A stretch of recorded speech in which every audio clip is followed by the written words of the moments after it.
અને ગલાતીઓનો પત્ર તેનો 4થો અધ્યાય તેની 12મી કલમથી લઈને આપણે વાંચીએ 20મી કલમ સુધી. ગલાતી 4:12-20. તેને કેટલાયક પ્રેરિતો, કેટલાયક પ્રબોધકો.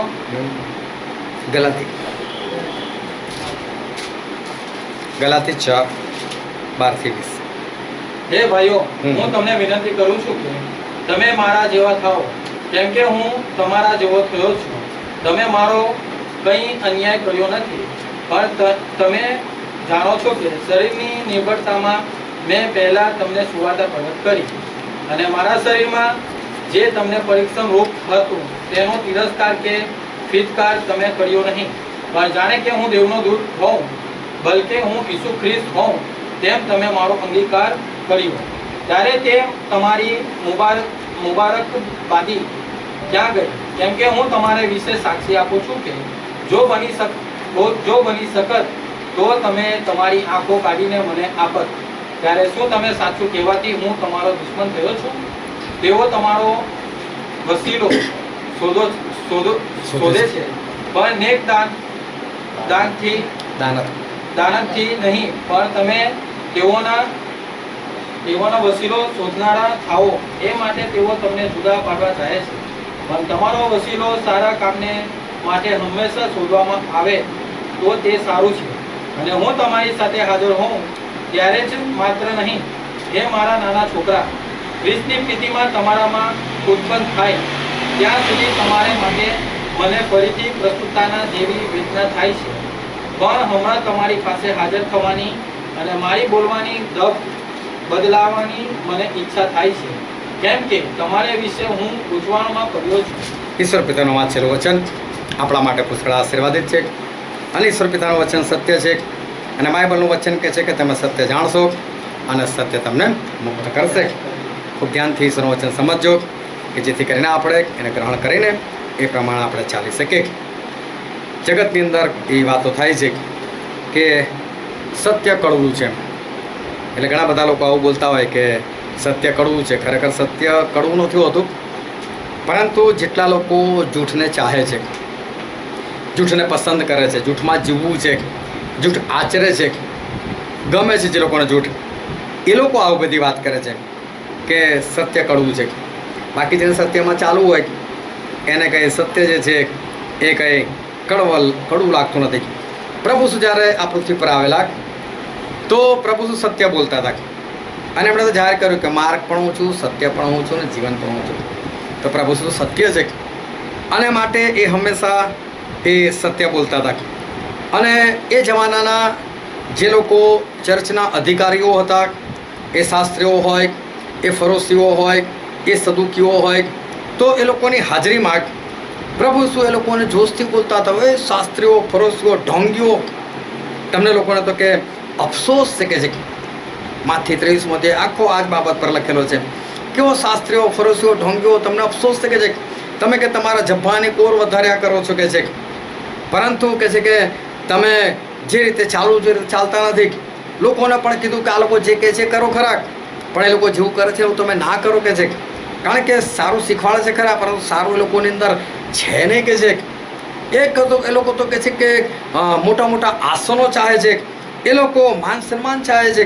અને પ્રભુ એ લોકોને કીધું કે શાસ્ત્રીઓ, ફરોશીઓ, ઢોંગીઓ, તમને અફસોસ, કારણ કે એક શિષ્ય મેળવવા માટે તમે લોકો આખી દુનિયા ફરી વળો છો કે છે, અને જ્યારે મળે છે તમને ત્યારે કે તમારા કરતાં વધારે તમે તેને નરકનો દીકરો ગણી નાખો છો કે છે. એટલે કે તમે પોતે સ્વર્ગમાં જતા નથી, અને તમે બીજો કોઈ આવે ને તો તમે એને સ્વર્ગમાં જવા દેતા નથી.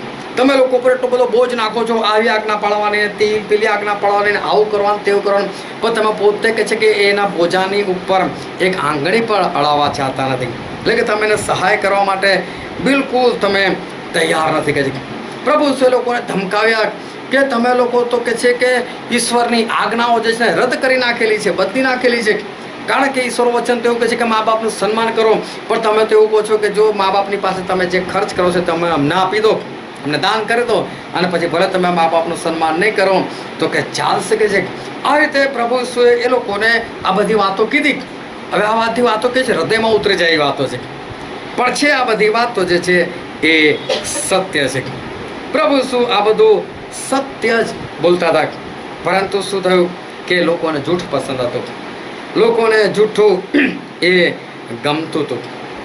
અને જ્યારે માણસને જૂઠ ગમતું હોય ને એટલે સત્ય બોલનાર વ્યક્તિ પણ ના ગમે, અને સત્ય બોલનાર વ્યક્તિ ના ગમે એટલે એની સાથે થાય દુશ્મની.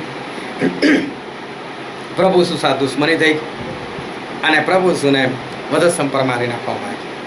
પિલાતે થોડા મારી નાખેલા. રોમન સરકારની સજા થોડી હતી, સજા ભલે લોકોએ કરી, પરંતુ આ લોકોને કહેવાથી કરી. પિલાતે તો કીધું મને આનામાં કોઈ ગુનો નથી માલુમ પડતો, પણ શાસ્ત્રીઓ, ફરસીઓ, યાજકો ત્યાં હતા, અને યાજકો પણ બૂમો પાડતા હતા એને વધસ્તંભે જોડો, એને મારી નાખો. એમણે તો લોકોને ઉશ્કેરેલા પણ ખરા. યાજકોએ તો પેલા યહૂદા ઇસ્કરિયોતીને પૈસા આપેલા, 30 ચાંદીના સિક્કા આપેલા કે આ ઈસુનો પકડાઈ દે તો આ લે તને આટલા પૈસા મળશે, અને એડવાન્સમાં એ પૈસા આપી દીધા હતા. જે લોકો આ બાઇબલ શીખવાડનાર હતા એ જ લોકો, જે લોકો જેને પ્રભુ ઈસુ સત્યતાથી શીખવાડતા હતા એના એ લોકો દુશ્મન બની ગયા. હકીકતમાં તો આ લોકો આનંદ કરવો જોતો હતો. આપણને સપોર્ટ કરનાર એક વ્યક્તિ મળી ગયો, બાઇબલ શીખવાડનાર મળી ગયો. એક કામ કરો પ્રભુ શું તમે બધાને શીખવાડો ને, અમને બી થોડો આરામ મળે. એવું કદાચ આ લોકોએ માનવું જોઈતું હતું, એવું કદાચ આ લોકોએ કરવું જોઈતું હતું, પરંતુ આ લોકોને તો સત્ય ગમ્યું નહીં. સત્ય ગમ્યું નહીં એટલે સત્ય બોલનાર ગમ્યો નહીં. સત્ય બોલનાર ગમ્યો નહીં એટલે આખરે એ લોકોએ પ્રભુ ઈસુ ખ્રિસ્તને એમણે મારી નાખ્યા. એ વધસ્તંભની ઉપર એ લોકોને મારી નાખ્યા. પ્રભુ ઈસુ ખ્રિસ્તનો ગુનો જોવા જાય શું હતો? કોઈ જ ગુનો નહીં. સત્ય બોલવું એ ગુનો સાબિત થઈ ગયો. બસ સત્ય બોલવાના કારણે આવું થયું. એકવાર આહાબ રાજા અને યહોશાફાટ રાજા બે ભેગા હતા, અને આહાબને એવું થયું કે ચલો ને ભાઈ લડવા જઈએ કે છે. એટલે યહોશાફાટને કીધું કે તું આવીશ મારી જોડે લડવા માટે? યહોશાફાટ કે આવી શકે, તારા જેવા તારા લોકો અમારા લોકો કે છે, આપણે બે સરખા જ છે ને કે છે. અને પહેલો રાજા 22માં ધ્યાન આ બધી વાતો લખેલી છે. તો યહોશાફાટ કે છે પણ આપણે એક કામ કરી લડવા જતા પહેલાં આપણે કહે છે કે પ્રબોધકને બોલાવે. હવે પ્રબોધકને પૂછે કે ભાઈ લડવા જવું છે, ઈશ્વર આપણે વિજય આપશે? તો કે છે ને મારી પાસે પ્રબોધકો. એટલે 450 પ્રબોધકોને બોલાયા. એ બધા જુઠ્ઠા પ્રબોધકો, બાલના પ્રબોધકો. અને એ લોકો બધા આવ્યા અને આહાભાઈ કીધું બોલો અમે લડવા માટે જઈએ કે ના જઈએ? એટલે બધાએ કીધું કે ઈશ્વર તો એવું કહે છે કે તું લડવા માટે જા, તું સફળ થઈશ, ફતેહ થઈશ, જીતીને પાછો આય કે છે. તો પેલા યહોશાફાટને બરાબર ના લાગ્યું કે આટલા બધા પ્રબોધકો બોલે છે, એક જ સરખી વાત કરે છે, પણ મને કંઈ બરાબર લાગતું નથી. તો એમણે એવું કીધું કે આહાબ અહીંયા કહે છે કે કોઈ બીજો પ્રબોધક નથી કે છે જે ઈશ્વર નામે સત્ય બોલતો હોય કે? તો કે છે ને, કે છે એનું નામ મિખાયા છે, પણ કે હું તો એને નફરત કરું છું કે. તો કેમ? તો કે મારા એ હંમેશા ભૂંડું જ બોલે છે. ભૂંડું નથી બોલતો, તારે સારું બોલે છે, પણ સત્ય છે, અસત્ય તારે સ્વીકારવું નથી. તો શું કહે છે કે હું નફરત કરું છું એમ. આ જે માણસ જે છે મિખાયા, એને તો કે છે હું નફરત કરું છું. અને આપણે વાંચીએ રાજાઓનું પુસ્તક, પહેલો રાજા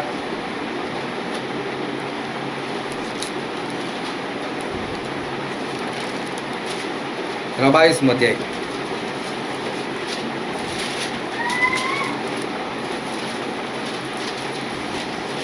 અને વાંચો એની 8મી કલમ. ઇઝરાયેલના રાજાએ યહોશાફાટને કહ્યું કે હજી એક માણસ છે કે જેની મારફતે આપણે યહોવાને પૂછી જોઈએ, એ તો જિમલાનો દીકરો મિખાયા છે, પણ હું તેને ધિક્કારું છું, કેમ કે તે મારે વિશે સારું નહીં પણ માઠું ભવિષ્ય કહે છે. યહોશાફાટે કહ્યું કે રાજાએ એમ ન બોલવું જોઈએ. હા, હું તો એને ધિક્કારું છું કે મારે શું ખોટું બોલે છે, ખરાબ બોલે છે કે આ બધા 450 કેવું જા જા લડવા માટે જા, લડવા માટે જા, જીતીને આવીશ. અને પછી આ મિખાયાની વાત કરી તો એ પોતે જ માણસ એવું કહે છે હા કે ભાઈ એક મિખાયા નામનો માણસ છે, પણ આ મિખાયા છે ને બરાબર નથી કે એ તો કે મને હંમેશા ભૂંડું બોલે છે કે. હવે મિખાયા તો ખરેખર ઈશ્વરનો વ્યક્તિ હતો, પરંતુ એ કંઈ ભૂંડું બોલતો નહોતો, પણ આને ભૂંડું એટલા માટે લાગતું હતું કે એ સત્ય હતું અને સત્ય એણે સ્વીકારવું નહોતું. હવે હા ભાઈ કીધું જાઓ ભાઈ એક કામ કરો, પેલા મિખાયાને બોલાવી લાવો કે છે કે યહોશાફાટને તેની સાથે વાત કરી હતી. એટલે મીખાયાને બોલાવવા માટે ગયા. બધા જઈને મીખાને કહ્યું, મીખાયા ત્યાં આવીને જે 450 બોલાય છે એ તારે બોલવાનું, કે બીજું કશું બોલવાનું નહીં. સારું ભાઈ ત્યાં ગયા. એટલે રાજા પૂછ્યું, બોલ લડવા માટે છે કે ના છે? જા કે છે ફતેહ થઈને પાછો આવીશ કે છે. તું ફતેહ થઈશ કે છે, તું જીતીશ અને કે છે તું પાછો આવીશ કે છે. અને આગળ આપણે વાંચીએ રાજાનું પુસ્તક, પહેલો રાજા તેનો 22મો અધ્યાય અને તેની 15મી કલમ.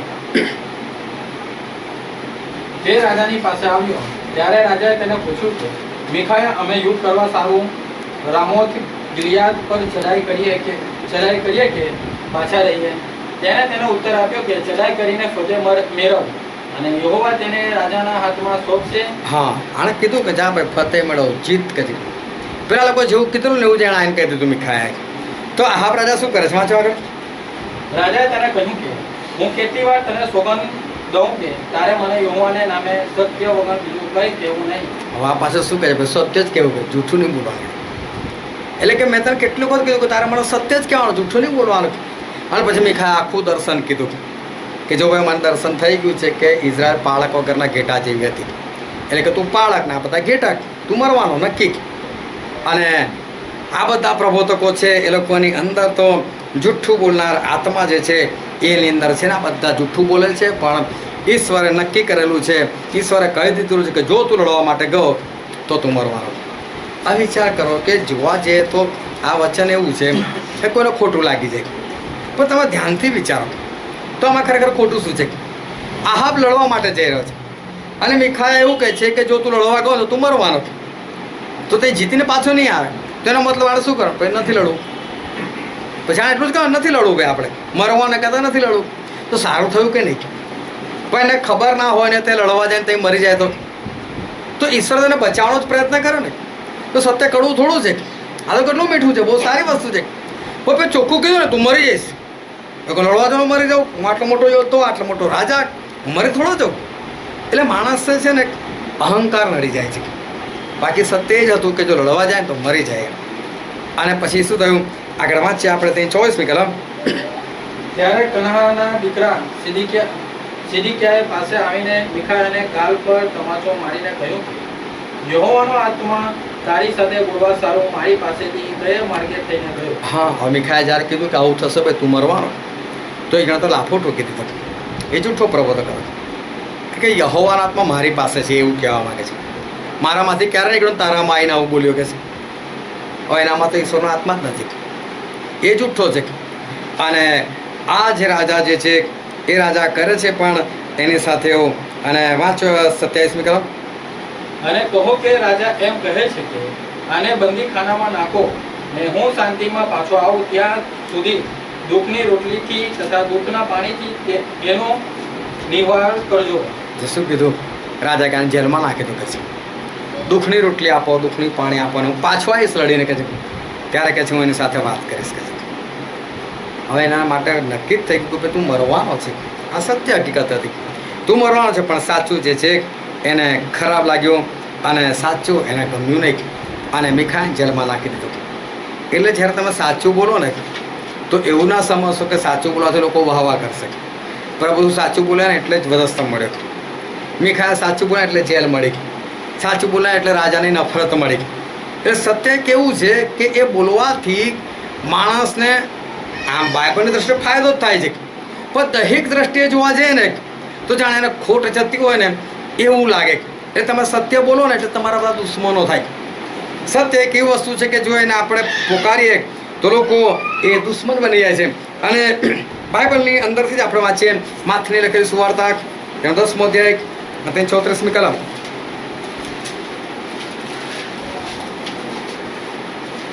પૃથ્વી પર શાંતિ કરવાને હું આવ્યો છું એમ ન ધારો. શાંતિ તો નહીં પણ તલવાર ચલાવવાને હું આવ્યો છું. લો પ્રભુ શું આવું કહે છે? હું શાંતિ કરવા માટે નથી આવ્યો, હું તો કે તલવાર ચલાવવા માટે આવ્યો. હવે પ્રભુ પોતે શાંતિ આપનાર વ્યક્તિ એ એવું કહી શકે કે ભાઈ હું તલવાર ચલાવવા માટે આવ્યો છું. તમે એવું ના ધારો કે છે કે હું શાંતિ કરવાના માટે આવ્યો છું, પણ કે છે હું તો તલવાર ચલાવવા માટે આવ્યો છું. આગળ વાંચો. કેમ કે માણસોને તેના બાપને ઉલટો તથા દીકરાને તેની માની ઉલટી તથા વહુને તેની સાસુને ઉલટી કરવાનો હું આવ્યો છું. હા, પ્રભુ કહે છે કે બાપ એના બેટાને ઉલટો થઈ જશે, બેટો બાપને ઉલટો થઈ જશે, મા બેટીને ઉલટી થઈ જશે, બેટી માને ઉલટી થઈ જશે, સાસ અને વહુ એકબીજાની વિરુદ્ધમાં પડશે. અને ઘણા લોકો પાસે ઝઘડો થાય ને ત્યાં કલમ બોલે. બાઇબલમાં લખેલું થાય ને, બાઇબલમાં લખવાથી નહીં થતું. બાઇબલમાં તો એ બી લખ્યું 100થી સાજા પણ તો કેમ મળતું નહીં, ત્યારે કેમ નથી બોલતા. પણ ઈશ્વર ખરેખર કોઈ ઉલટું કરવા નથી આવ્યા. પણ એક વ્યક્તિ જો ઘરની અંદર સાચો હોય ને અને બાઇબલનું વચન જો બોલે સત્યતાથી, એટલે બાકીના 2 હોય 4 હોય કે 5 હોય, તને જ ખબર પડે છે. અમે વર્ષોથી ખ્રિસ્તી નહીં, અને એમાં ભૂલથી જો છોકરો બાપને બોલી ગયો તો હા જ બને, ઓ તું મારો બાપ બનીશ, ઓ તું મને શીખવાડીશ.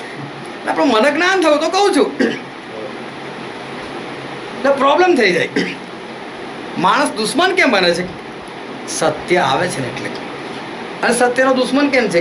કારણ કે એને જૂઠમાં જીવવું છે, એને જૂઠ ગમે છે તો પ્રોબ્લેમ થાય છે. બાકી સત્ય માની લેતો હોય તો એવું ના કે બેટા બહુ સરસ છે તો મને શીખવાડ્યું. પણ જ્યારે જૂઠને ચાહવું હોય, જૂઠ ગમતું હોય, જૂઠમાં જીવવું ના હોય, જૂઠમાં જીવવું હોય, ત્યારે આ બધી ઘટનાઓ જે છે બને છે. એટલે પ્રભુએ કહેવા માગે છે કે ઘરમાં છે ને બધા સત્ય નથી શીખવાડતા. અને એટલે જો તમે સત્ય લઈને તમારા ઘરમાં જશો ને તો ભલે તમારી સગીમાં હોય, ભલે તમારો સગો બાપ હોય, ભલે તમારો સગો પતિ કે પત્ની હોય કે ભાઈ કે બહેન હોય, પણ જો સામેવાળો સત્ય નહીં શીખવાડે તો પ્રોબ્લેમ જ થશે. અને એટલે હું છેલ્લા દિવસમાં બહુ બધાને આ જ વસ્તુ શીખવાડું કે તમે પરિવારને કોઈ પણ રીતે એક બન્યાને રાખો. તમારા જ ઘરમાં લડાઈ ઝઘડા થશે, તમે બહાર કોને કહેવા જશો? એટલે પરિવાર જે છે એ એક થવો ઈશ્વરના માર્ગની અંદર ને ઈશ્વરના વચ્ચેની અંદર બહુ જરૂરી છે. પણ એ કામ ચાલતું હોય અને પેલી બાજુ ચાલતું હોય એનું કારણ ખાલી એક જ છે કે જે સત્ય જે છે એ સત્ય એ માણસ સ્વીકારી શકતો નથી. એક બહેન હતા ને એ બહેનના ઘરની અંદર થોડો પ્રોબ્લેમ હતો અને એમણે મને પ્રાર્થના માટે બોલાવ્યા. જ્યારે પ્રાર્થના માટે બોલાવ્યો તો એમનો જે પલંગ હતો અને એમના પલંગની પાછળ જ દિવાલની ઉપર એક મોટો ક્રોસ લગાવેલો હતો.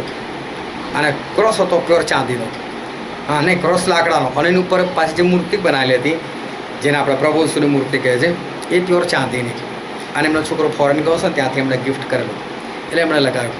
પણ મારું તો ઘરમાં ઘૂસવું ને સામે જ રૂમ, અને પેલા બેન બી ત્યાં જ હતા એટલે મારી નજર સીધી ત્યાં ગઈ. અને જેવી નજર ગઈ એવું પ્રભુ કીધું કે આ હટાવશો ને તારે કામ થશે, બાકી નહીં કામ થાય. એ બેનના માટે હું 3 વખત ગયો પ્રાર્થના માટે. સારું બી થઈ જાય, ફરી પાછું તેવું થઈ જાય. પણ રિજેક્ટ મેં કીધું હવે મારે કહેવું જ પડશે આ બેનને. હવે બેનના હાથે હું ભણેલો સન્ડે સ્કૂલની અંદર, હું ગમે તેમનો સ્ટુડન્ટ, હવે મારે એને સમજાવવાનું હતું. તો મેં કીધું આંટી મેં આજે વાત કરું મેં શું, એટલે મેં બાઇબલથી બધું મને શીખવાડ્યું. મેં કહા વધસ્તમ છે ને શ્રાપિત વસ્તુ છે, અને આ મૂર્તિ જે છે ને એ બી શ્રાપિત વસ્તુ છે. સાંભળ્યું હમણાં સિરિયસ થઈ ગયા, મારી સામે જોયું. પછી મને કે બાઇબલમાં જેટલું છે ને એટલું તો બધું બરાબર છે, મન નહીં માનતું કે છે. મન નથી માનતું એનું કારણ છે આપણે એમાં જ મોટા થયા, એ જૂઠમાં જ મોટા થયા છે. એટલે આપણને નથી ખબર, આપણને હજુ શું કોઈ આવું કીધું નથી. પણ બાઇબલમાંથી તો આપણે જોયું. મને કે હા કે છે કામ કર અને તું કાઢી નાખે છે. હું ના કાઢું, મેં કીધું બીક હજુ લાગે છે થશે સ્ટેલિંગ થશે, કશું ભૂંડું થશે તો તું કાઢ ભાઈ, તારે જે ફેંકવું ફેંક. એટલે મેં લીધો ક્રોસ, મેં નીચે ફેંક્યો અને મેં મારો પગ એની પર મૂકી દીધો. એકવાર આ સાક્ષી હું વચ્ચેની અંદર આપતો હતો તો એક પતિ પત્નીને છોડીને જતા રહ્યા. આની મિટિંગમાં ના આવ્યા તો ખોટું શીખવાડ જ કે છે. હા ક્રોસને આ ક્રોસને શ્રાપિત વસ્તુ કહે છે. 5-6 વર્ષ સંગતથી દૂર રહ્યા, પણ ફરી પાછા આવવા લાગ્યા. ચલો સારું. તો એમને જ્યારે આ વસ્તુ કીધી તો માનવા તૈયાર નહીં, પણ વચનથી વિરોધ ના કરી શક્યા. મેં પોતે જ્યારે એની એ વરસમ પર મેં પગ મૂકી દીધો, એ મૂર્તિ પર પગ મૂકી દીધો, અને એ બેન સર ગભરાઈ ગયા કે આને કશું થઈ જશે. મેં બેન હું જીવ નથી જો, મારે કશું નથી થયું. અને જ્યારથી ફેંકી દીધો ત્યારથી એમને કદી કોઈ પ્રોબ્લેમ ના આવ્યો, એને કશું જ ના થયું. હવે તો કોઈ ભજન સંગ્રહ વાપરો છો? ભજન સંગ્રહ છે ઘરમાં? છે કાઢતો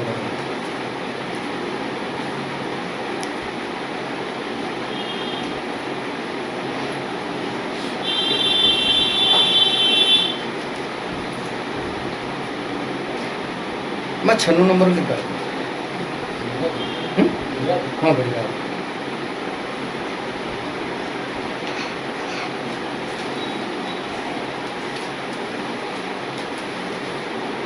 કયું છે? બાદશાહી ગૌરવ બિરાજે. કોઈને આવડે જ ગાતા? આવડે જ કઈ? બાદશાહી ગૌરવ બિરાજે. આ ગીત આવડે છે? બાદશાહી ગૌરવ બિરાજે ત્રાતાના લલાટે. નહીં આવડતા ગીત કોઈને ગાતા? આવડે? ચાલ તું વાંચે ગીત શું કહે છે? બાદશાહી ગૌરવ બિરાજે તાતાના લલાટે. શિવ શોભે તેજસ્વી તાજે કૃપા વડે મુખ વાટે. મહાસંકટમાં મને જોઈને ગાયો મારી વહારે. શ્રાપિત સ્તંભ એને સહીને કર્યું મુજ મુખ ભારે. કયો સ્તંભ છે? શ્રાપિત સ્તંભ છે.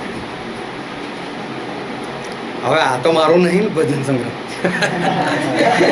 આ તો પ્યોર મેથોડિસ્ટ CNI વાળાનું જ છે ને. લખેલું છે શ્રાપિત સ્તંભ તેણે સહીને હરિઓમ મુજ દુઃખ ભારે. આ સ્તંભ શ્રાપિત છે. વધસ્તંભ કંઈ આશીર્વાદ નથી, પવિત્ર નથી, ભૂલથી બી ના માનતા. વધસ્તંભથી દુષ્ટાત્મા આવશે, બાકી ભાગવાનો તો નથી જ. હા, એટલે તમે કોઈ દુષ્ટાત્મા સામે જઈને તો પેલા પિક્ચરોમાં આવું દેખાડે, પેલો ફાદરો બનેલો અને દુષ્ટાત્મા વધસ્તંભ એટલે ગભરીને ભાગે. એ તો બધા એક્ટિંગ કરતા હોય, બાકી દુષ્ટાત્મા હા લાઈ લાઈ આવા તો વધસ્તંભ બધા બહુ આવી ગયા. હા, એટલે વધસ્તંભથી કશું થવાનું નથી સારું. એ તો શ્રાપિત વસ્તુ છે. આ બહુ સ્પષ્ટ લાગે. ઓ તમારા ઘરમાં હોય તો તમે શ્રાપિત થાવ કે આશીર્વાદિત થાવ? આ કેટલી સીધી વાત, સત્ય નથી. બાઇબલમાં પણ આ વસ્તુ લખેલ છે. ગલાતીનો પત્ર 3 અધ્યાય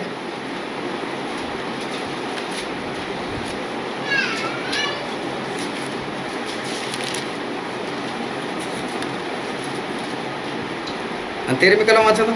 ખ્રિસ્તે આપણી વતી શ્રાપિત થઈને નિયમના શાપથી આપણને છોડાવી લીધા. શું લખ્યું કે ખ્રિસ્ત એટલે પ્રભુ ઈસુ ખ્રિસ્ત આપણા વતી શ્રાપિત થયા. એનો પ્રભુ ઈસુ ખ્રિસ્ત શ્રાપિત થયેલા હતા. પછી કેમ કે એમ લખેલું છે કે જે કોઈ ઝાડ ઉપર ટંગાયેલો છે તે શ્રાપિત. જે કોઈ ઝાડ પર ટંગાયેલો છે એ કેવો છે? શ્રાપિત છે. પ્રભુ શું ઝાડ પર ટીંગાયેલા? વધસ્તંભ પર ટીંગાયેલા. પણ વધસ્તંભ શાનો? લાકડાનો. તો લાકડું એટલે ઝાડ.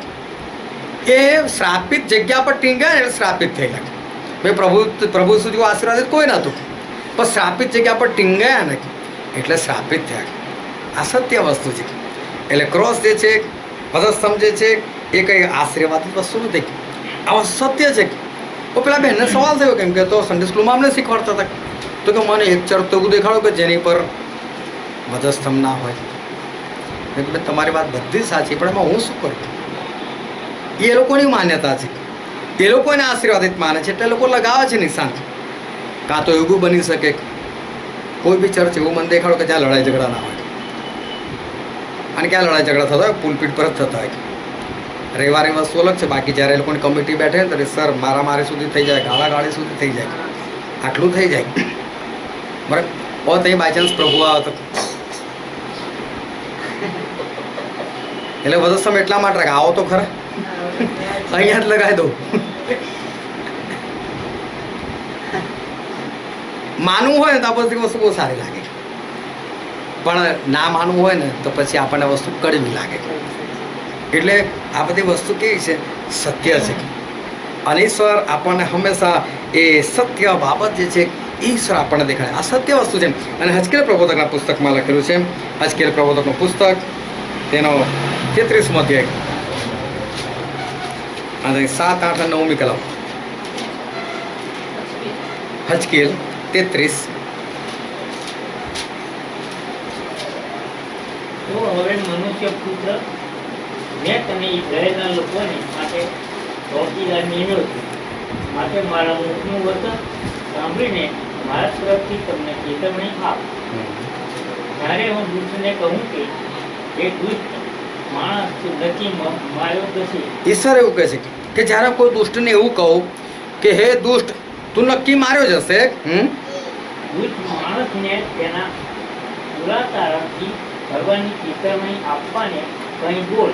હા, અને હું તને એવું કહું, ઈશ્વર પોતાના સેવકને કહે છે કે જો કોઈ દુષ્ટને એવું કહું છું કે તું દુષ્ટ છે, તું નક્કી માર્યો જશે. અને ઈશ્વરના સેવકને ઈશ્વર એવું કહે છે કે હું તને એવું કહું છું દુષ્ટને જે ચેતવણી આપ કે આવું થશે. તો દુષ્ટ પોતાના પાપને લીધે માર્યો જશે, પરંતુ તેના રક્તનો બદલો હું તારી પાસેથી લઈશ. હા, પણ જો કે તું એને નહીં કહે કે છે, અરે તું એને કહી દઈશ કે છે, અને નહીં કહે, બે વસ્તુ લખેલી છે. વાંચો તો ફરી વાત. હજકેલ 33. હા તો એ મનુષ્ય પુત્ર, હા, હા. મેં તને ઇઝરાયેલના લોકોને માટે ચોકીદાર નિમ્યો છે. હા માટે મારા મુખનું વચન સાંભળીને મારા તરફથી તેમને ચેતવણી આપ. હા જ્યારે હું દુષ્ટને કહું કે હે દુષ્ટ માણસ, તું નક્કી માર્યો જશે, હમ અને તું તે દુષ્ટ માણસને તેના દુરાચારથી ફરવાની ચેતવણી આપવાને કંઈ બોલે નહીં, હા જો તું એને ચેતવણી ના આપે, ના બોલે, તો તે દુષ્ટ તો પોતાના પાપને લીધે માર્યો જશે, એ તો મારો જ જવાનો છે. પરંતુ તેના રક્તનો બદલો હું તારી પાસેથી લઈશ. ઈશ્વર કે તારી પાસેથી બદલો લઈશ. વિચાર કરો કે કોઈ દુષ્ટ છે એને ઈશ્વર એવું કહે છે કે એ તો મરવાનો છે, પણ ઈશ્વર એને ડાયરેક્ટ નથી કહેતા. એ એમના સેવકને કે જાઓ ભાઈ જેને કહી દે કે પેલાને કે તું મરવાનો છે. તો મરવાનું તો ખાલી એટલું થોડું કહેવાય ને, ઈશ્વર બધું દેખાડે કે ભાઈ તારું આ પાપ છે, આનાથી ફર, તું આવું કરે તેવું કરે છે. યોહાન બાપ્તિસ્મા કરનારે હેરોદને કહી દીધેલું હતું કે તે તારા ભાઈની પત્ની સાથે કેમ લગ્ન કર્યું, તે ખોટું કર્યું છે, એટલે પાપ દેખાડ્યું. પેલા ના ગમ્યું તો મારી નાખ્યો. એટલે સત્ય શું છે, પ્રભુ તો કહે છે કે તારે ચેતવણી આપવાની તો આપી જ દેવાની, સીધું છે કે એટલું બોલી નાખવાનું તારે. જો તું નહીં બોલે કે ભાઈ માણસ સત્ય ક્યારે છુપાવે, કાં તો એને બીક લાગતું હોય, કાં તો એમ લાગતું હોય સાચું કશે કોઈ ખોટું લાગી જશે તો મારી સાથે સંબંધ નહીં રાખે, તો કદાચ કોઈ જગ્યાએ બહુ દાન મળી રહ્યું છે, ભાઈથી વધારે મળે છે, સત્ય નહીં બોલું, સત્ય બોલીશ ને આ તો મને દાન આપવાનું બંધ કરી દેશે તો, એટલે કે છોડો ભાઈ નથી બોલું. પણ કે ઈશ્વર કહે છે કે તો છે ને કે એ તો મરવાનો છે, ક્યાંક એને તો પાપ કરે તો મરવાનો, પણ તે કેમ ચેતવણી ના આપી, એના ખૂનનો બદલો તારી પાસેથી લઈશ કે છે. હવે વિચાર કરો, એ માણસ મરી જાય ને એના દોષી આપણે, તો સત્ય તો બોલી જ નાખવું પડે. જેને માનવું હોય એ માને, જેને ના માનવું ના માને. પણ હું આવીને મને બધું દેખાતું હોય, હું એવું ના કહેતો હોય તમે ક્રોસ ના રાખો, તો પછી મારા માથે તો આવે જ બધું. રાખો નહીં રાખો પોતાની વસ્તુ છે, તમારી પોતાની વસ્તુ છે, પણ જે સત્ય છે તો કહેવું તો પડશે જ ને. એટલે સત્ય જે છે એ ઈશ્વર હંમેશા એવું કહેવા માગે છે કે સત્ય તમે કહી નાખો, અને તમે તમારો જીવ જે છે એ તમે બચાવો, કોઈ માને કે ના માને, પરંતુ આપણે જે છે એ સત્ય એ બોલવું જોઈએ.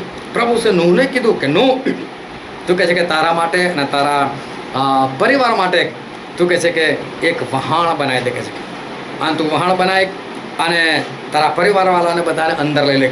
પણ બહુ ધ્યાનથી સમજો. આપણે એક વચન વાંચીએ, હિબ્રુઓનો પત્ર તેનો 11મો અધ્યાય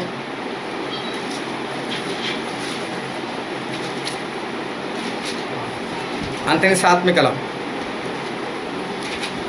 નૂહે હા જે વાત હજી સુધી તેના જોવામાં આવી નહોતી તે વિશે ચેતવણી પામીને અને ઈશ્વરના દર રાખીને વિશ્વાસથી પોતાના કુટુંબના તારણને સારું વહાણ તૈયાર કર્યું. બાઇબલ એવું કહે છે કે નૂહે વહાણ તૈયાર કર્યું. પણ જો શાના માટે વહાણ તૈયાર કર્યું, ફરી કરવા છે, શરૂ કરો 7મી કલમ. નૂહે હા જે વાત હજી સુધી તેના જોવામાં આવી નહોતી નૂહે જે વાત હજુ સુધી તેના જોવામાં આવી નહોતી, એટલે કે એવી વાત ઈશ્વરે નૂહને આગળ પ્રગટ કરી કે જે નૂહે કદી નથી જોઈ. આવું છે સ્પષ્ટ, બરાબર, કે નૂહે હજુ સુધી જે વાત તેના જોવામાં આવી નથી. જ્યારે પ્રભુ શું નૂહની સાથે વાત કરે ત્યારે નૂહ 500 વર્ષ છે. 500 વર્ષના નૂહ, અને એવું કહે છે કે નૂહ 40 દિવસ સુધી વરસાદ પડશે અને આખી પૃથ્વી પાણીમાં ડૂબી જશે, પૂર આવશે. અને બાઇબલ એવું કહે છે કે નૂહે જે વાત જોવામાં નથી આવી, એને બદલે નૂહે વરસાદ નથી જોયો. તો શું 500 વર્ષ દુકાળ પડ્યો હશે? દુકાળ નહોતો પડતો ત્યારે વરસાદ જ નહોતો પડતો. ત્યારે છે ને ખેતી ખાલી પેલા ઝાકળથી થઈ જતી હતી. ઈશ્વર ખેતરોની અંદર ઝાકળ નાખી દે, આપણે કદી હેરાન નહીં થવાનું કે બહુ વરસાદ આવે છે આપણે કંટાળી જઈએ અને બહાર નીકળવાનું બંધ થઈ જાય, એવું બધું નહોતું થતું. શાંતિ હતી પૃથ્વી પર. એટલે ઝાકળ પડે અને બધું જે કંઈ ધરતી પર ઉગવાનું હોય બધું ઉગી જાય. એટલે વરસાદને લઈને કંઈ પ્રોબ્લેમ નહોતો. નૂહે જે વાત તેને જોવામાં આવી નથી. શું પૂર જોવામાં નહોતું આવ્યું? જો વરસાદ પડતો તો 500 વર્ષમાં કંઈ પૂર જ ના આવ્યું હોય. પણ સ્પષ્ટ લખેલું છે કે નૂહના જોવામાં જે વાત નથી આવી, એમણે કદી પણ વરસાદ જોયો નહોતો, કારણ કે વરસાદ પડતો નહોતો. પૂર કદી આવતું નહોતું, કારણ કે વરસાદ જ નહોતો. તો પછી પૂર કંઈથી આવે? તો બી નૂહે વહાણ તો બનાવ્યું ને.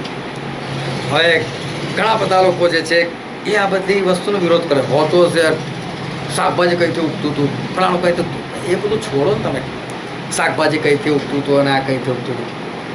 ઉત્પત્તિનો તમે પહેલો જ અધ્યાય વાંચો ને તો એવું લખેલું છે કે ઈશ્વરે એવું કીધું કે અજવાળું થાવ, અને અજવાળું થયું. ત્યાં સૂરજ હતો તો અજવાળું કંઈથી આવ્યું? ચોથા દિવસે ઈશ્વર સૂરજ બનાવ્યો, તો 3 દિવસ સુધી અજવાળું કેમ નહોતું? 3 દિવસ સુધી રાત કેમ નહીં પડી? એટલે પ્રભુને કંઈ સુરતની જરૂર નથી. પ્રભુ તો જ્યારે જે કરું જે રીતે કરું તે રીતે. આજે ભલે વરસાદ વગર કશું ના ઉગતું હોય, તો પ્રભુને ઉગાડવું હોય તો વરસાદ પાડે. એમને ક્યાં જરૂર છે? એ તો એમની પોતે કરી શકે બધું. એટલે પ્રભુને આ બધી જરૂર નથી. એટલે લોકો જે બધી ખોટી વાતો કરે, ના યાર એવું તો હોતું હશે વરસાદ ના પડતો હોય. એટલે પણ એ લખેલું છે તો માની લો ને. અહીં સ્પષ્ટ જ લખેલું છે કે જે વાત હજુ સુધી ના જોવામાં આવી નહોતી. લોકો નિંદા કરી નાખે છે, લોકો વિરોધ કરી નાખે કે ના આવું ના હોય. અને જ્યારે માણસ લોકોનું જુએ ને ત્યારે પ્રોબ્લેમ થાય. અનુભવ વાહન બનાવવાની શરૂઆત કરીશ આપણે. પહેલાં એ વચન જોઈ ગયેલા છે કે એમણે એમના ઘરની બહાર જે જગ્યા હશે કાં તેમના ખેતરમાં હશે વાણ બનાવવાની શરૂઆત કરી નાખી. અને વાણ બનાવે, મોટા મોટા લાકડા કાપી લાવે ને ઝાડ કાપી લાવે ને એને વેરે ને ફલાણું ઠીકણું. છોકરા તો જન્મેલા જ છે, સહાય કરનાર કોઈ નથી, મદદ કરનાર કોઈ નથી. પણ લોકો પૂછે તો ખરા ને, ભાઈ નું તું આ શું કરી રહ્યો છે? આ 500 વર્ષની ઉંમર શું કરે છે? નું શું તું બોલવાનું હોય? એ કંઈ સર્વ વચન છે કે તારા ચેતવણી આપી દે ને, ભાઈ તમે બધા મરવાના છે. 40 વરસાદ પડવાનો છે, તો મરવાના છે. બચવું હોય તો પ્રભુને જીવન સમર્પિત કરો. કંઈ પણ કહેતા હશે, બધા હસતા હશે. વરસાદ આવતો કદી સાંભળ્યું નથી, કદી પડ્યો નથી, છાંટો જોયો નથી, વાદળ અમે કદી જોયું નથી, પૂર આ તો કદી સાંભળ્યું નથી. એટલે 500 વર્ષે હું ખસી ગયું છે. હવે તમે વિચાર કરો કે તમે કોઈ બાબતની અંદર જીવી રહ્યા છો અને તમને એવું છે કે આ સત્ય જ છે, એ વસ્તુ સત્ય પણ છે. પણ તમે 1 વખત હોય, 2 વખત હોય, 3 વખત હોય, 4 વખત હોય, તો પછી ને તમને પણ ડાઉટ પડવા લાગે. કંઈ એવું તો નથી ને કે આપણે ખોટા રસ્તા પર જઈ રહ્યા છીએ. પેલા એક માણસ વિશે મેં વાત કરી ભૂતકાળમાં કે બકરીનું બચ્ચું લઈને જતો હતો. પણ ઠગને એવું કે આપણે ગમે રીતે આ બકરીનું બચ્ચું પડાવી લેવું છે. 3 જણા હતા. એટલે પહેલાં એક જણા મળ્યા, એટલે કૂતરાનું બચ્ચું લઈને કઈ જાય છે? કૂતરાનું બચ્ચું દેખાય છે કે બકરીનું બચ્ચું છે. પણ થોડા અંતરે જાય છે બીજો મળે છે, એટલે કૂતરાનું બચ્ચું લઈને કઈ જાય છે? એટલે પહેલાં ડાઉટ ગયો, ભાઈ કૂતરું તો નહીં આવી ગયું. એટલે પોતે જ બોલ્યો, ના તો છે જ બકરીનું બચ્ચું. પણ ત્રીજો મળે થોડા અંતરે, એ બી કહે છે ભાઈ કૂતરાનું બચ્ચું લઈને કઈ ચાલે. પેલા ફેંકી દીધું કે મારી આંખમાં કંઈક લાગે છે, મોતિયો આવી ગયો, બાકી મને આ કૂતરું દેખાતું નહીં, પણ કૂતરું જશે. 3 એકની ભૂલ થાય, 2ની ભૂલ, બધાને ભૂલ થાય. એટલે આવું થાય ને ત્યારે આપણે એવું લાગે ખરેખર હું સત્યમાં છું કે પેલો છે. પ્રોબ્લેમ થઈ જાય. હવે વાદળ જ ના આવતો હોય, વરસાદ જ ના પડતો હોય, હું તો વાળ બનાવી 1 વર્ષ, 2 વર્ષ, 3 વર્ષ, 4 વર્ષ, 10 વર્ષ, 20 વર્ષ પેલા હજુ બી બિંદાસ થયો છે, કોઈને કશું થતું નથી. હું બિચારા મહેનત કરે છે. તો કોઈ વખત એવું થઈ જાય ને કે ના મારે વાહન નહીં બનાવું, છોડો ભાઈ. પણ બીજાનું સાંભળો ને તો પ્રોબ્લેમ થાય. એટલે નુંએ છે ને બીજાનું સાંભળ્યું જ નહીં. એકવાર 100 દેડકા હતા અને બધા ઝાડ પર ચડતા હતા. પણ બધા છે ને થોડો શું 2-4 ફૂટ ચડી ને પછી બધા નીચે ઉતરી ગયા, કોઈ ચડી ના શકે. પણ એક દેડકો હતો છેક ઉપર ચડી ગયો, છેક ઝાડ પર ચડી ગયો. બધા આમાં કરતા હતા દેડકા ખુશ. પછી ખબર પડી એને બેરો હતો હોય. પણ બધા દેડકા એવું કહેતા હતા, બે નહીં ચડાયેલા, નહીં ચડાય, ઉતર પડીશ તો ઠાક કાંટા તૂટી જશે. પણ પેલા આમ કરીને બોલે, પેલા એનું લાગે મને જોશ આપે છે, ચડો ચડો. બેરો હતો એટલે ચડી ગયો. એટલે માણસ છે ને એ લોકોનું સાંભળે તો પ્રોબ્લેમ થઈ જાય. હા, નુહે જો બધાનું જોયું હોત, બધાનું સાંભળ્યું હોત ને તો એ સત્યની અંદર એ જઈ ના શકત. પરંતુ એમણે બિંદાસથી એ વહાણ જે છે એ વહાણ એ બનાવી નાખ્યું. જ્યારે હું વિશ્વાસમાં નવો હતો, આ જો સંગતમાં જતો હતો, અને વખતે પ્રકટીકરણ જે 12મો અધ્યાય છે એનો ખુલાસો મને ઈશ્વર આપેલો હતો. અને ખુલાસો મળ્યા પછી હું બહુ ખુશ હતો. અને મેં ઘણા બધા લોકો જે બી મળે ને કહું જો પ્રકટીકરણ 12મો અધ્યાય આવું કહેવા માગે છે, પ્રકટીકરણ 12મો અધ્યાય આવું કહેવા માગે છે. એટલે બધા હસવાનું શરૂ કર્યું, ગાંડો થઈ ગયો છે, આવું બધું થોડું હોય. એટલે આ કોઈ માનતું જ નહીં. મેં બી કહેવાનું બંધ કરી દીધું. 3 મહિના થઈ ગયા એ વાતને. અને હું સંગતમાં બેઠેલો હતો.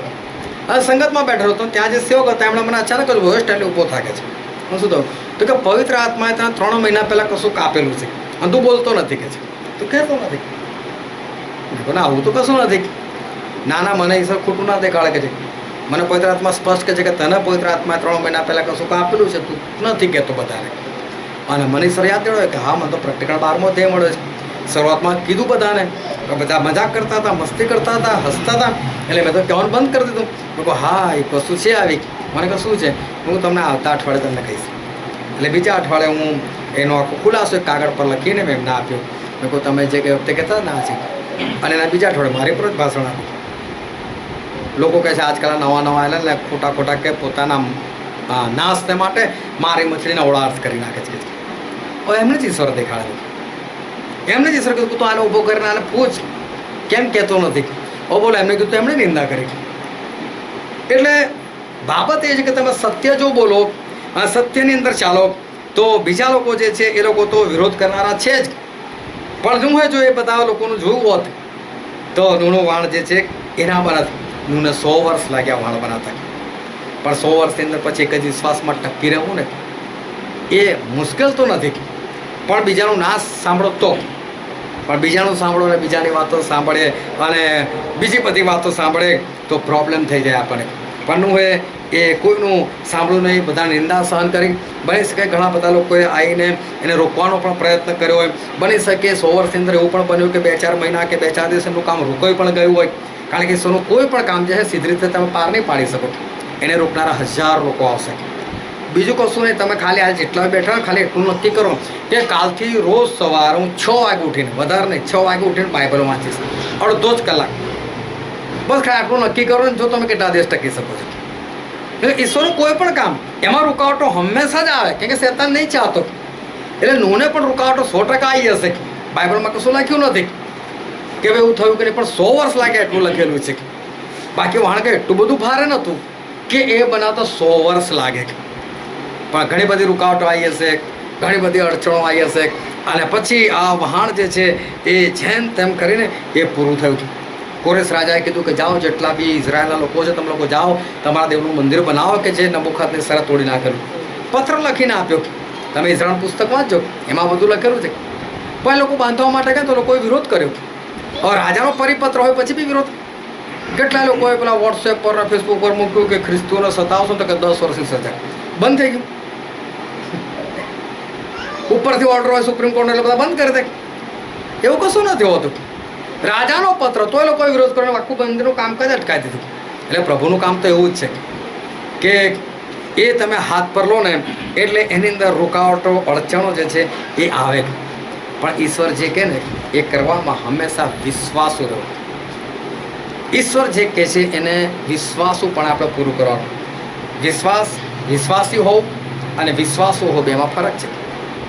કે જ્યારે ઈશ્વર તમને કોઈ કામ સોંપે છે તો ઈશ્વર તમારી પર વિશ્વાસ મૂક્યો છે અને એ વિશ્વાસ તમે પૂરો કરો એટલે તમે વિશ્વાસુ કહેવો. અને ઈશ્વરે નૂની જ પસંદગી કરેલી કે એનું તું વહાણ બનાવી, તો ભલે 100 વર્ષ લાગ્યા પણ હું એ વહાણ પૂરું કર્યું. વિશ્વાસુપણે એમણે કામ જે છે એ પૂરું કર્યું. અને માટે એ આપણે પણ એક વિશ્વાસુપણે ઈશ્વરનું જે કામ જે છે એ કામ આપણે પૂરું કરવાનું છે. કારણ કે આપણા નસકોરાની અંદર જે શ્વાસ ચાલે છે ને ઓક્સિજન એ ઈશ્વર તરફથી છે, વધારે નહીં. પણ હું તો કહું ને કે લોકોને સાચા દેવની ઓળખ કરાય તો વાર કેટલી. જો પ્રભુ એવું ચાહતા હોય કે મારે આખી દુનિયાને ખ્રિસ્તી બનાવે તમને વાર કેટલી, એમને વાર લાગે? આખી પૃથ્વીને ખાલી 1 જ સેકન્ડ માટે સળગાવી નાખે. લો આ નર્ક છે ને બધા બળતા શું કરે? અને પ્રભુ કે લો બંધ કરું છું. 1 મિનિટ બળ્યા પછી કોઈ એવું કે 1 સેકન્ડ બળ્યા પછી ના ભાઈ અમે હજુ બી તમને ના માને.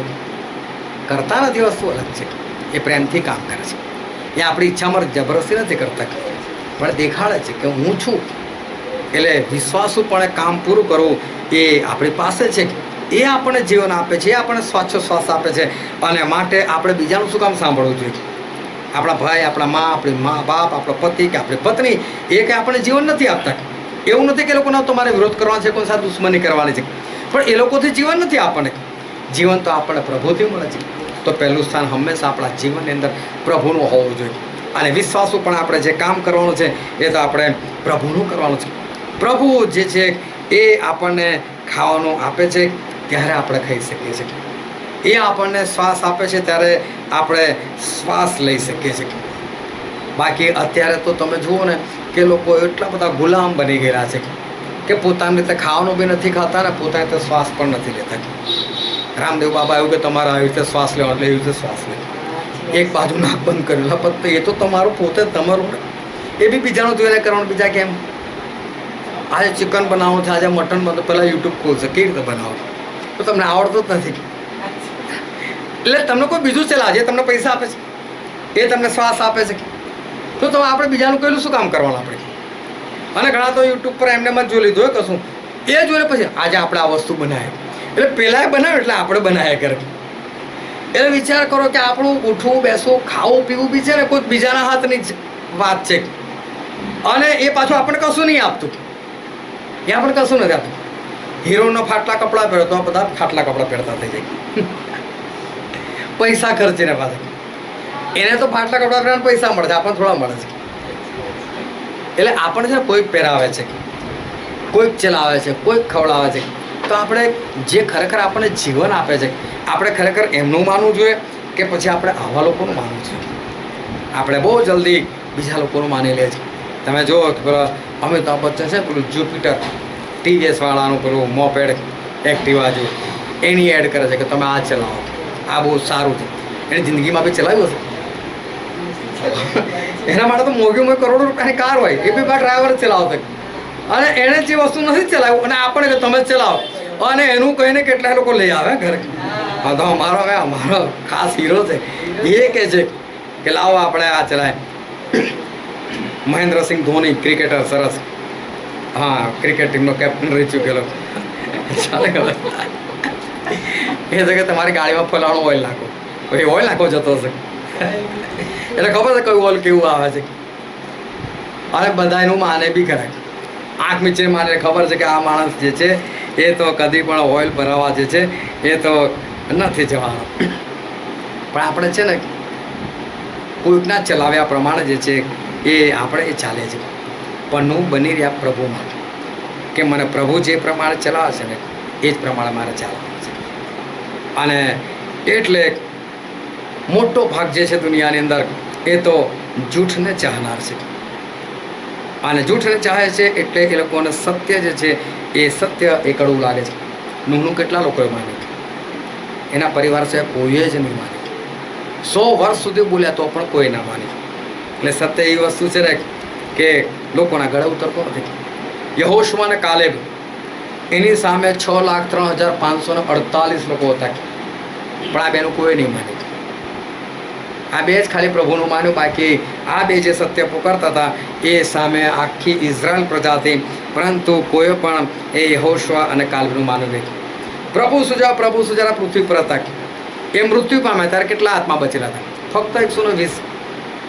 વિચાર કરો કે બાઇબલમાં યુહાન એવું કહે છે કે પ્રભુના બધા કામો લખો ને તો કે આ પૃથ્વી ઓછી પડી જાય એટલા પુસ્તકો ભરાય. આટલા બધા ચમત્કારો આટલા બધા ઉપદેશો પછી તો મને એવું લાગતું તો આખું ઇઝરાયલ ખ્રિસ્તી બની જવું જોઈએ. એની જગ્યાએ આપણે કેટલા હતા? 120 જ જણા. એટલે સત્યને સ્વીકારનારા લોકો જે છે ને એ બહુ જ ઓછા છે. પ્રભુનું પણ લોકો એને માનું, કારણ કે સત્ય જે છે એ લોકોને એ ખૂંચે છે. એક વૃદ્ધ હતા ને ભિખારી હતા, લગભગ 80 ની ઉપર નીકળી ગયા હશે. અને માણસે કોઈક જગ્યાએ રસ્તાની કિનારે ઉભો રહીને એ બેઠો બેઠો ભીખ માગ્યા કરે. હવે ભીખ માગે એકદમ સુકાઈ ગયેલો હતો, એને કદાચ ખાવાનું બરાબર નહીં મળતું હોય, ભીખ બરાબર નહીં મળતી હોય. એક માણસ નોકરી જાય તો કાંઈ એને જુએ એમ થાય કે આ માણસ શું કામ અહીં ગાડી બેઠો, શું કામ અહીં ગાડી છે. એક દિવસ એણે હિંમત કરીને થોડો વહેલો નીકળીને અંકલ જોડે વાત થાય કે અંકલ તમે શું કામ અહીં ગાડી બેસો છો? હવે તો કહે છે કે પ્રાર્થના કરો ને કે ઉપર જતું રહ્યું હોય કે છે. તો કે તારી વાત બરાબર કે છે, મેં બહુ પ્રાર્થના કરી કે મને ઈશ્વર ઉપર રહેલો, પણ કદાચ મને છે ને તારા માટે જે બેસાડી રાખ્યો છે કે તો કે મારા માટે કે તો કે તું પણ એક દિવસ આવો વૃદ્ધ હોઈશ, તું પણ આવો કમજોર હોઈશ, તને પણ બીજાના ટેકાની જરૂર પડશે. ત્યાં લાગે એ ખોટું, પણ સત્ય જ છે ને. આપણે વૃદ્ધ થવાના હતા બધા, આપણે ઘણા થવાના, શરીર કમજોર થવાનું છે, આમાં કંઈ મોટી વસ્તુ નથી, આ થવાનું જ. પણ જ્યારે સત્ય બોલે ત્યારે બધાને ખૂંચી જાય છે. મારા ભાઈ પેલો ભિખારીને ગાળું બોલવાનું એટલો જ તને કોઈ ભીખ નહીં આપતું. એટલે પણ એ તો સાચું બોલે છે ભાઈ, તું આટલો થઈશ તું આવો જ હશે, તું થોડો કંઈ બહુ મોટો મજબૂત એ બનીને એ રહેવાનો. તમે ઘણા બધા લોકો CNI મંડળીના છો હે ને. આપણી દરેક મંડળનું છે બંધારણ હોય છે. કોઈને ખ્યાલ છે બંધારણ હોય છે? બાઇબલ જે છે ને એ તો ઈશ્વરે આપેલું છે, પણ CNI મંડળી જે બી નીતિ નિયમો પ્રમાણે ચાલતી હોય એનો એક આખો ચોપડો હોય, એને આખી એક બુક બનાવ્યો, એને CNIનું બંધારણ કહેવાય.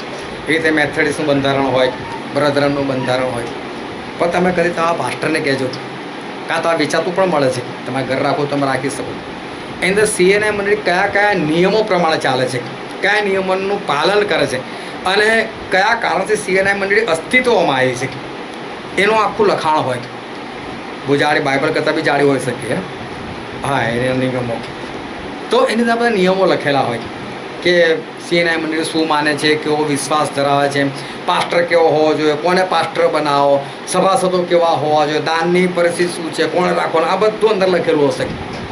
અને એની અંદર એક વાત લખેલી છે, હું તો સીએનઆઈ મંડળી નથી પણ મને ખબર છે.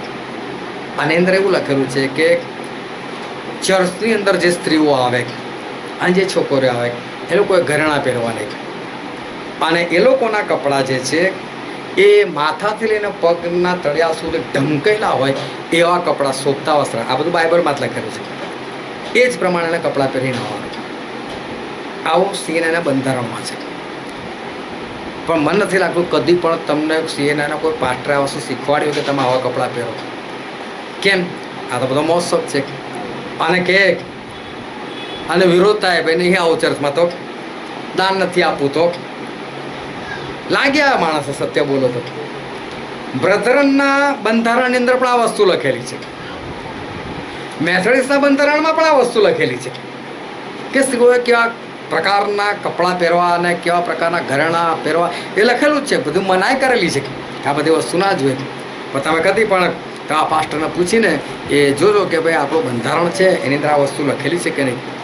આ મને દેખાડો ને મારે જોવું છે, અને એ ના દેખાતો તમે વાંચીને જોજો. પણ આ વસ્તુ જે છે એ અંદર એ લખેલી છે. પરંતુ સત્ય જે છે ને એ ઘણા લોકો કહેતા અચકાય છે, અને સત્ય નહીં બોલવાનું કારણ ફક્ત એટલું જ છે કે માણસોને ખોટું લાગી જાય છે. પણ હમણાં જ આપણે હજકેલ પ્રબોધકની અંદર વચ્ચે વાંચી ગયા, ઈશ્વર કે જો હું તને ચેતવણી આપું તું નહીં બોલે ને કે છે એ તો મરવાનો જ કે, પણ તે ચેતવણી નહીં આપીને એટલે તારો બી નાશ થઈ જશે કે એના જીવનો બદલો કે છે હું તો તારી પાસેથી લઈશ. અને યર્મિયા પ્રબોધકના પુસ્તકમાં આપણે કલમમાં છે, યર્મિયા પ્રબોધકનું પુસ્તક તેનો 7મો અધ્યાય, યર્મિયા 7 અને તેને 18મી કલમ. મને રોજ ચડાવવા સારું છોકરા લાકડા એકઠા કરે છે, તેમના બાપો અગ્નિ સળગાવે છે, અને આકાશની રાણીને સારું રોટલી બનાવવાને સ્ત્રીઓ કણક ફૂડે છે, તથા અન્ય દેવોની આગળ વેપણો રેડે છે. તો શું કહે છે? ઈશ્વર કે મને રોષ ચડાવવાના માટે કહે છે. આ ઈશ્વર આ લોકોની વાત છે કે મને રોષ ચડાવવાના માટે કે ઈશ્વરનું વચન એવું કહે છે કે છોકરાઓ લાકડા એકઠા કરે છે, એટલે કે લાકડા ભેગા કરીને લઈ આવે છે. પછી કહે છે કે તેમના બાપો અગ્નિ સળગાવે છે, કે એટલે લાકડાને સળગાવવામાં આવે છે.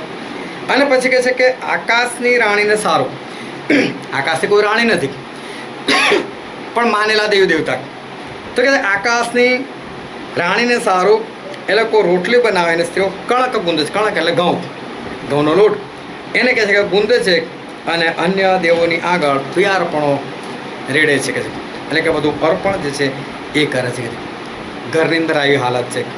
એટલે કે આ તો બાઇબલની જે ભાષા છે એની અંદર લખેલું છે કે એ જમાનામાં ઇઝરાયલના લોકો પલટી ગયેલા હતા અને લોકોના ઘરની અંદર આવી બધી વાતો હતી.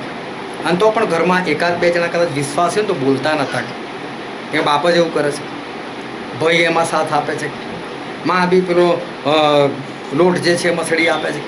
બધા થાય પેલો કે ભાઈ આને છોડો, આપણે દેવને માનો, પછી લડાઈ ઝઘડો થાય ને ઘરમાં.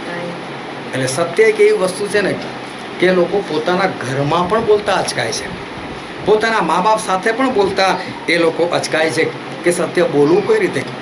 પણ ઈશ્વર આપણને એક જ વસ્તુ શીખવાડે છે, સત્ય બોલી નાખો કે છે. જે થવાનું થાય. પ્રભુશ્ર વધસ્તંભ મળ્યો, મિખાઈને જેલ મળી, બધા 12 પ્રેરિતોને મારી નાખવામાં આવ્યા.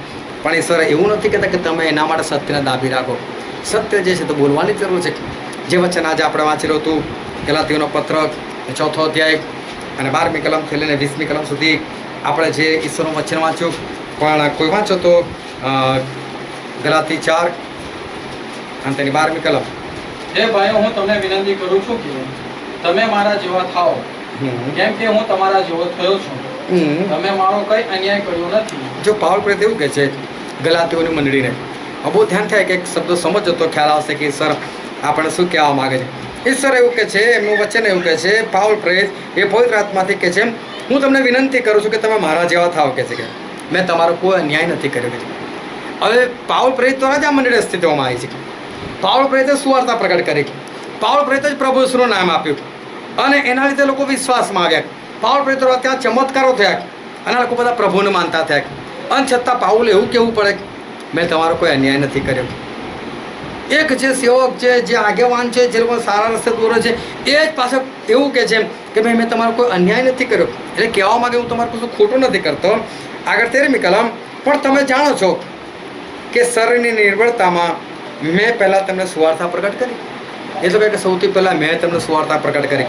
તમારી પાસે જો પ્રભુ શું નામ લઈને કોઈ આવ્યું હોય તો હું હતો.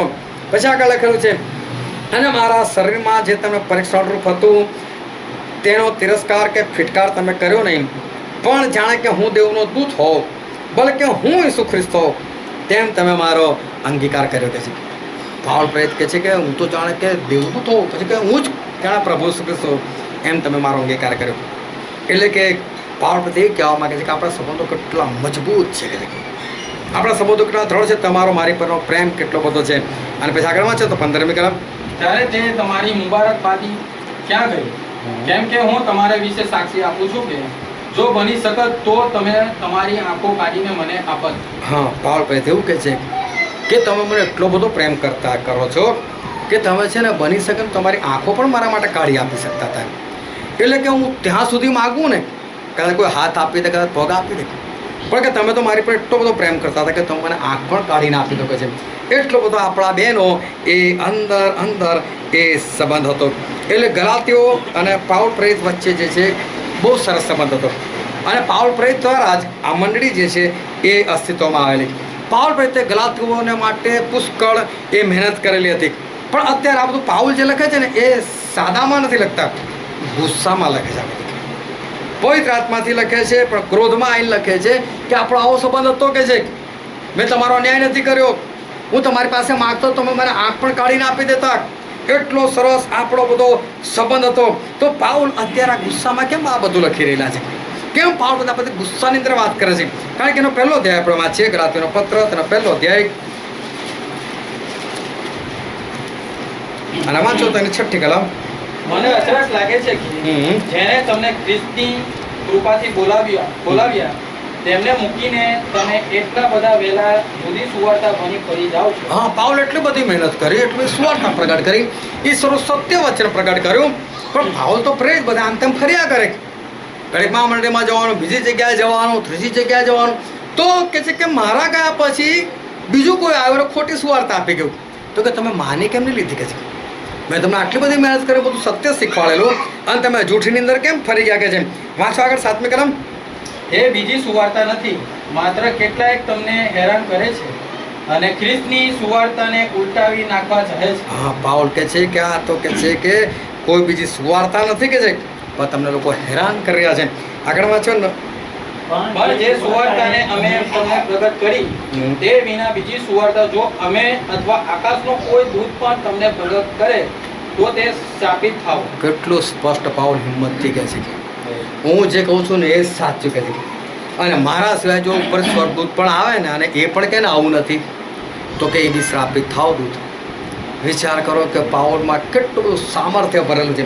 હું સાચો છું અને કેટલું બધી ખાતરી છે કે હું સત્ય જ પ્રગટ કરું છું. તો કહે છે કે મારા સિવાય બીજો કોઈ સ્વર્ગદૂત બી આવે ને કે છે અને એ પણ તમને કશું ભૂંડી વાત કરે ને મારા સિવાય બીજું કોઈ શીખવાડે, એ શ્રાપિત થાવ કે સ્વર્ગદૂત કહે છે. કેટલી બોલવાની હિંમત છે. આગળ વાંચો 9મી કલમ. જેમ અમે અગાઉ કહ્યું હતું તેમ હમણાં હું ફરીથી પણ કહું છું કે જે સુવાર્તા તમે પામ્યા છો તે વિના બીજી સુવાર્તા જો કોઈ તમને પ્રગટ કરે તો તે સ્થાપિત થાવ. ફરી કહે છે કે મેં તમને જે સુવાર્તા આપી એ જ સુવાર્તા, એ સિવાય બીજું વચન વિરોધમાં પ્રગટ કરે તો કે એ પ્રગટ કરનાર સ્થાપિત થાવ. અને પછી આગળ 10મી કલમ. તો હમણાં હું માણસોની કૃપા મેળવી લેવાને યત્ન કરું છું કે દેવની, અથવા શું હું માણસોને રાજી કરવા ચાહું છું? જો હજી સુધી હું માણસોને રાજી કરતો જાઉં તો હું ખ્રિસ્તનો સેવક નથી. હા, પાઉલ પ્રેરિત શું કહે છે? બહુ ગુસ્સામાં બધું લખી રહ્યા છે કે તમે એને ખબર પડી પાઉલે કે આ લોકો કોઈ બીજી સુવાર્તા માનવા લાગ્યા છે. અને ત્યાં હાજર નથી એટલે પત્ર લખે છે અને પત્રમાં ખખડાવે છે બરાબર કે મેં કીધું ને એ સાચું, મારા વગર બીજું કોઈ પણ આના ઉપર દૂધ બી આમ તો એ બી શ્રાપિત થાવ કે છે. કેમ તમે બીજી સુવાર્તા ભણી ફરી જાઓ છો? એ તો કે લોકો તમને હેરાન કરે છે, આ ખોટી વસ્તુ છે, તમે કેમ માનો છો? અને કેટલો જબરદસ્ત સંબંધ હતો કે હું તમારી પાસે માગે તમે મને આંખો આપી દે. એનો મતલબ ગલાતીઓની સાથે આ પાવર પ્લેટનો બહુ નજીકનો સંબંધ હતો. એનો મતલબ બીજો એવો થયો કે જો આંખો કાઢીને આપવા માટે તૈયાર થતા હોય તો એ લોકોએ નાણાકીય કેટલી બધી મદદ કરી હશે પાઉલને. એટલે પાઉલને તો નાણાકીય બહુ સહાય થઈ હશે. પણ તો બી શું કહે છે, હું તમને ખુશ કરવા માટે નહીં બોલું કે છે. ના આપતા દાન નથી જોઈતું, તમને ખુશ કરવા માટે નહીં બોલું. જો હજુ હું માણસોને ખુશ કરવાનો પ્રયત્ન કરતો હોઉં કે છે તો હું ખ્રિસ્તનો સેવક જ નથી. એટલે ખ્રિસ્તનો સેવક છે ને એ કદી પણ માણસોને ખુશ કરવા માટે વચન બોલે છે નહીં. એ તો સ્પષ્ટ જ કે આવું છે ને આ જ છે ને, તમારે માનવું હોય તો માનો, ના માનવું તો નહીં. એટલે ખ્રિસ્તનું વચન સત્ય છે અને એ વચન જે છે એ સત્યતાથી જ એ પ્રગટ કરવાનું છે. અને પાઉલ સત્યથી પ્રગટ કરે છે અને પાઉલ કહે છે મારા સિવાય જો કોઈ સ્વર્ગદૂત પણ તમને કહે ને કે આવું છે તો નહીં માનવાનું, અને એ સ્વર્ગદૂત પણ એ તો શ્રાપિત થાય. એટલે પાઉલ કેટલી સત્યતાની અંદર ચાલે છે. અને એ લોકોનું દાન મળતું હોય તો ભાઈ નથી જોઈતું કોઈ વાંધો નહીં, કાલ ઉઠીને તો મને નહીં બોલાવતો કોઈ વાંધો નહીં, પણ જે સત્ય જે છે એ સત્ય તો હું પ્રગટ કરીશ ને કરીને જ રહીશ. એટલે પાઉલ પ્રેરિત જે છે એ જબરજસ્ત રીતે એ ઈશ્વરનું વચન બહુ સત્યમાં પ્રગટ કરે છે અને આ લોકોની પર પુષ્કળતામાં એ ગુસ્સે ભરેલા છે.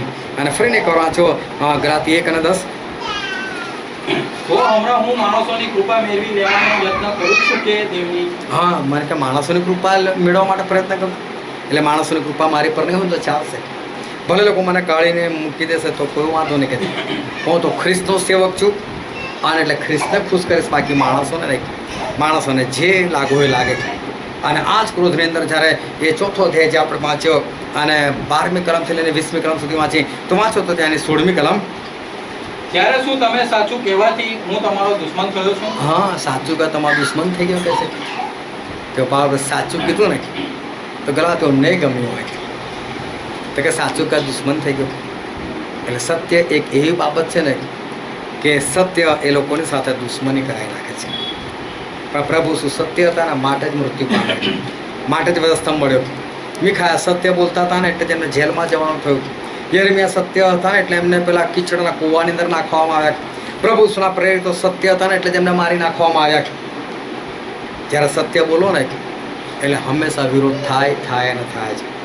સત્ય બોલો ને એટલે નિંદા થાય ને થાય જ. સત્ય કડવું એટલા માટે લાગે છે કે માણસોએ માનવું નથી જ, માટે લોકો સત્ય જે છે એનાથી દૂર ભાગે છે અને સત્ય ગણકારતા નથી. તો પ્રભુ શું કહે છે? યુવાન 8:32 દરેક હું મેસેજની પહેલાં બોલતો હોઉં છું, પણ તમે સત્યને જાણશો અને સત્ય તમને મુક્ત કરશે. પણ મુક્ત થવું હોય ને તો સત્ય જ છે અને સત્યમાં ચાલશો તો જ આપણે આકાશના રાજ્યની અંદર આપણે જઈ શકીશું, બાકી નહીં જઈ શકીએ. અને માટે આપણે જો પ્રભુ શ્રી કૃષ્ણને અનુસરીએ છીએ, પ્રભુ શ્રી કૃષ્ણના વચનોને અનુસરે છે તો બહુ ધ્યાનથી સમજો કે તમે ખ્રિસ્તના બનીને રહો અને પરંપરાઓ છોડો. જે વસ્તુ તમે છોડીને બેઠેલા છો ને, જેમાંથી તમે પહેલાં હતા અને હવે નીકળી ગયેલા છો ને, એનામાંથી નીકળેલા જ રહો. તમે પરંપરાઓમાંથી નીકળેલા રહો. હજુ પણ આપણા ખ્રિસ્તીઓની અંદર એ ઘટનાઓ પણ છે. થોડા વખત પછી દિવાળી આવશે, મને દિવાળી સાથે કોઈ મતલબ નથી. હા, જેનો તહેવાર છે લોકો મનાવે, આપણે હેપી દિવાળી કરીએ. એ લોકોને કહીએ ભાઈ તમારી દિવાળી તમને મુબારક, એનાથી કોઈ સવાલ નથી. પરંતુ એ જ સમયે તમારે તમારા બાળકોને ફટાકડા લાવીને ફોડવા આપવાના, તો એનો તમે શું કહેવા માંગે છો? કે અમે બી આ વાતમાં એક જ છે. તો એમાંથી તો ઈશ્વર તમને બહાર કાઢ્યા છે, તો સત્ય નથી આવ્યું, પછી એની સજા થાય જ આપણને. જેમાંથી નીકળેલા છો એમાં ના જાઓ. ઈશ્વરને સત્યથી પ્રેમ છે અને સત્ય કડવું છે. કેમ આટલું કરવું હોય પાપ છે, આટલામાં શું થઈ જવાનું? બીજા બધા ચલાવશે, પણ ઈશ્વરનો જે સેવક છે તો સત્ય સ્પષ્ટ જ કહે છે કે આ ના ચાલે એટલે ના જ ચાલે. અને એ પ્રમાણે જો આપણે જીવીશું તો જ, કેમ કે ઈશ્વર કંઈ જૂઠ લોકોને ભેગા નથી કરવાના. ખાલી છેલ્લી કલમમાં છેલ્લે આપણે પ્રકટીકરણનું પુસ્તક 22મો અધ્યાય અને 15મી કલમ. કૂતરા, જાદુગરો, વ્યભિચારીઓ, ખૂણીઓ, મૂર્તિ પૂજકો તથા જે સર્વ અસત્ય ચાહે છે અને આચારે છે તેઓ બહાર છે.